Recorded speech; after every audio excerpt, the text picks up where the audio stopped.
میری یہ بچپن سے عادت رہی ہے کہ جب محلے کی دکان سے کچھ بھی لیا انہوں نے اخباری ٹکڑے میں لپیٹ کر دیا تو شے کے استعمال کے بعد اس ٹکڑے کو ضرور دیکھا اور پڑھا۔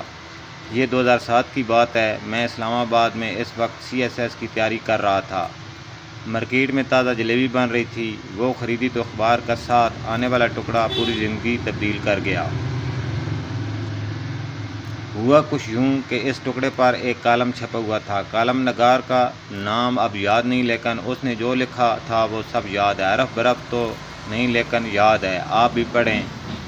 اس نے لکھا کہ میں کل اپنے ایک کاروباری دوست کے پاس دفتر گیا، چائے پی، گپ شپ لگاتے ہوئے گھر جانے کا وقت ہو گیا۔ جب دفتر سے باہر نکل رہے تھے تو کلرک نے آ کر ایک شکایت لگائی کہ جناب فلاں چپڑاسی سست ہے، کام نہیں کرتا۔ ڈرائیور نے بھی اس کی ہاں میں ہاں ملائی۔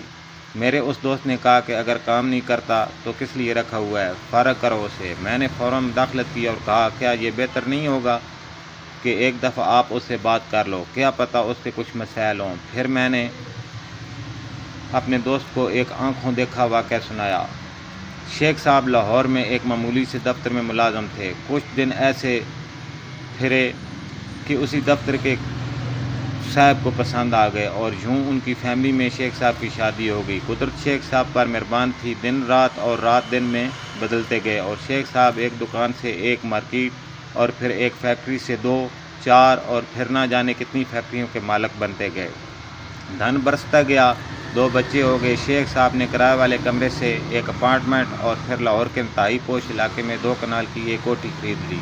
مالی کی ضرورت پیش آئی تو چکوال سے آئے ہوئے سلطان کو فیکٹری سے نکال کر اپنی کوٹھی پر 1500 ماہوار پر اپنی کوٹھی پر ملازم رکھ لیا۔ سلطان ایک انتہائی شریف اور اپنے کام سے کام رکھنے والا انسان تھا، نہ کسی سے کوئی جھگڑا، نہ کوئی عداوت، نہ کبھی کوئی شکایت۔ ایک بار شیخ صاحب دن کے 10 بجے کسی کام سے گھر واپس آئے تو گاڑی دروازے پر ہی کھڑی کر دی کہ ابھی دفتر جانا ہے۔ دروازے سے گھر کے داخلی دروازے کے درمیان اللہ جانے کیا ہوا کہ پودوں کو پانی دیتے ہوئے سلطان کے ہاتھ سے پیر پھسلا اور شیخ صاحب کے کپڑوں پر پوری ایک تیز فوار جا پڑی۔ شیخ صاحب بھیگ گئے، سلطان پاؤں میں گر گیا، گڑگڑا کر معافی مانگنے لگا کہ صاحب غلطی ہو گئی، لیکن شیخ صاحب کا دماغ آسمان پر تھا، غصے میں نہ او دیکھا نہ تو، وہیں کھڑے کھڑے سلطان کو نوکری سے نکال دیا، کہا شام سے پہلے اس گھر سے نکل جاؤ۔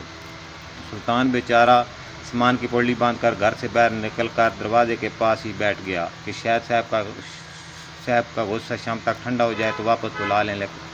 شام کو شیخ صاحب واپس آئے، دیکھا سلطان ابھی بیٹھا ہوا ہے، گارڈ کو کہا کہ اسے دھکے دے کر نکال دو، یہ یہاں نظر نہ آئے۔ صبح ہوئی تو سلطان جا چکا تھا، رب جانے کہاں گیا۔ وقت گزرتا گیا، شیخ صاحب کے تیزی سے ترقی پاتے کاروبار اور فیکٹریوں میں ایک ٹھوسا آنے لگا۔ کاروبار میں ترقی کی رفتار آہستہ آہستہ کم پڑتی گئی، لیکن شیخ صاحب زندگی سے مطمئن تھے۔ پھر ایک فیکٹری میں آگ لگ گئی، پوری فیکٹری جل کر راکھ ہو گئی، کچھ مزدور بھی جل گئے۔ شیخ صاحب کو بیٹھے بیٹھائے کروڑوں کا جھٹکا لگ گیا۔ کاروبار میں نقصان ہونا شروع ہوا تو شیخ صاحب کے ماتھے پر بل پڑنا شروع ہو گئے۔ بڑا بیٹا یونیورسٹی کا اسٹوڈنٹ تھا، دوستوں کے ساتھ سیر پر مری گیا، واپسی پر حادثہ ہوا تو وہ جوان جہان دنیا سے رخصت ہو گیا۔ شیخ صاحب کی کمر ٹوٹ گئی، نقصان پر نقصان ہوتے گئے۔ 2 کنال کی کوٹھی بیچ کر 10 مرلے کے عوامی طرز کے محلے میں آ گئے۔ جب عقل سے کچھ پلے نہ پڑا تو پیر فقیروں کے ہاں چلے گئے کہ شاید کوئی دعا ہاتھ لگ جائے اور بگڑی ہوئی زندگی پھر سے سنور جائے۔ باقی ماندہ کاروبار بیچ کر اور کچھ دیگر پراپرٹی کو رہن رکھ کر بینک سے قرضہ لیا اور چھوٹے بیٹے کو ایک نیا کاروبار کر کے دیا۔ اس کے پارٹنر دوست نے دغا کیا اور اکثر پیسہ ڈوب گیا۔ شیخ صاحب 60 سال کی عمر میں چرپائی سے لگ گئے۔ ایک دن ایک پرانا جاننے والا ملنے آیا، حالات دیکھے تو بہت افسوس ہوا، کہا شیخ صاحب انڈیا سے ایک بزرگ آئے ہوئے ہیں، بہت بڑے اللہ والے ہیں، داتا صاحب کے پاس ہی ایک مکان میں ان کا چند دن کا قیام ہے، اگر ان کے پاس سے دعا کروا لیں تو اللہ کرم کرے گا۔ شیخ صاحب فوراً تیار ہو گئے، اس مکان پر پہنچے، ملاقات کی، مسئلہ بیان کیا۔ انہوں نے آنکھیں بند کی، کچھ دیر مراقبے کی کیفیت میں رہے، پھر آنکھیں کھولی، شیخ کو دیکھا اور کہا تم نے سلطان کو کیوں نکالا؟ شیخ کے سر کے اوپر گویا ایک قیامت ٹوٹ پڑی ہو، آنکھوں سے آنسوں کی ایک نہ تھمنے والی لڑی جاری ہو گئی۔ شیخ بزرگ کے پاؤں میں گر گیا، معافیاں مانگنے لگا۔ بزرگ نے کہا میری بات سنو، پروردگار رازق ہے، وہ رزق ضرور دے گا، لیکن اس کا وسیلہ انسانوں کو ہی بنائے گا۔ اوپر سے نیچے آتے پانی کی تقسیم جس طرح نہر و نالوں کی طرح ہوتی ہے، رزق کی تقسیم اسی طرح ہے۔ پروردگار کے نزدیک ہم میں سے ہر ایک شخص وسیلہ ہے، کسی اور کے رزق کا۔ اگر آپ وسیلہ بننے سے انکار کرو گے تو تمہارے حصے کا وہ رزق جو اس وسیلے سے تمہیں بطور معاوضہ مل رہا تھا ختم ہو جائے گا۔ تمہیں لاکھوں کروڑوں سلطان کو 1500 دینے کے لیے ملتے تھے، تم نے وہ روک لیے، اوپر والے نے تمہارا معاوضہ ختم کر دیا۔ اب جاؤ اور سلطان کو ڈھونڈو، اگر وہ مان جائے، معاف کر دے تو تمہارے دن پھر جائیں گے۔ شیخ کی دنیا لٹ گئی، وہ سر پیٹتا گھر آیا، پرانے کاغذات ڈھونڈتا رہا کہ شاید کہیں سلطان کا کوئی پتہ، کچھ نقشی کارڈ، کوئی اور معلومات مل سکیں، کچھ بھی نہ ملا۔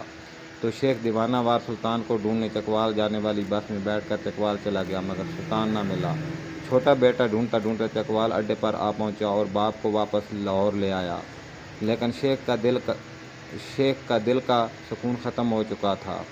کچھ دن بعد شیخ پھر گھر سے غائب، تو بیٹے کو معلوم تھا کہ کہاں ملے گا۔ وہ چکوال پہنچا تو دیکھا باپ زمین پر بیٹھا سر میں راکھ ڈال رہا تھا اور کہہ رہا تھا، سلطان تم کہاں ہو، سلطان تم کہاں ہو۔ بیٹا خود روتا ہوا باپ کو واپس لے آیا۔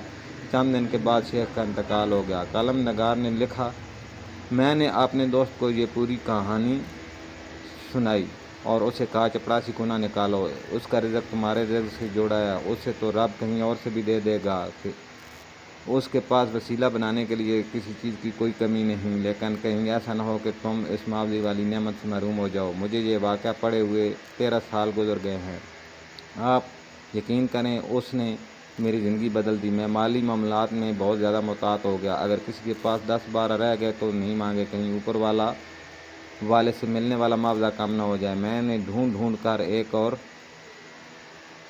کر نیک نیتی سے وسیلہ بننے کی کوشش بھی کی، میں جو بھی مستحق ہیں ان کا خیال رکھنے کی کوشش کی۔ میں ان 13 سالوں میں کبھی تنگ دست نہیں ہوا، ایک سے بڑھ کر ایک وسیلہ ملتا گیا اور میں آگے بڑھتا گیا۔ سبحان اللہ۔